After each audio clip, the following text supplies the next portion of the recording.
ano po yung mga maipagmamalaki yung legacy ng Duterte administration? Nothing. All I want the people is to just look around. Ito, ang ganito. Hindi ko ipagyabang. Una-una, hindi ko ito pera. That's not my money. All I would just say is that we built and that's all. I will not crow about it in public because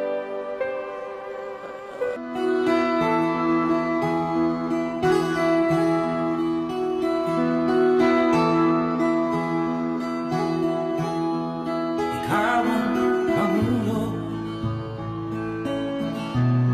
para sa pagbabago.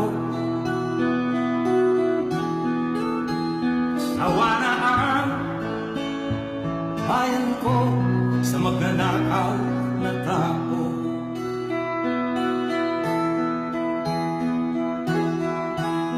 Madilim na kahapon, ikaw ang mag-aahon. Sa piling mo,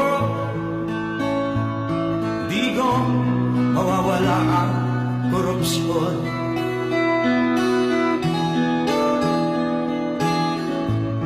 Tayo na, Pilipinas, tayo na magbago. Hawak kamay tayo para sa pagkasenso. Ikaw at ako, tayong lahat kay Rodrigo Duterte, para sa tunay na pagbabago. Sa 6 na taon na ikaw inanungkulan, wala akong masabi sa iyong napatunayan. Di nakakapagtaka, mahal ka ng taong bayan dahil sa kahanga-hanga mong kakayahan. Ginawa mo ang lahat upang bayan mapabuti. Kami ang inuuna at hindi puro sarili. Madami nang nabago, hindi na tulad ng dati. Yung dating magulong napapanood ko sa TV. Kahit saan ka mapunta ay iyong makikita. Natapos niyang proyekto na napakaganda. Nilabanan niya ang droga, kurakot binasura.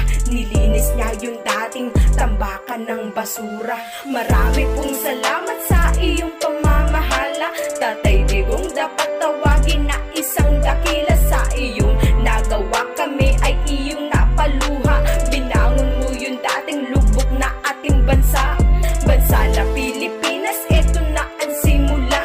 Sa bagong uupo, sanay ipagpatuloy niya. Sanay kagaya niyang may malasakit sa ating bansa. Sanay kagaya niyang may malasakit sa kapwa. Matitibay na tulad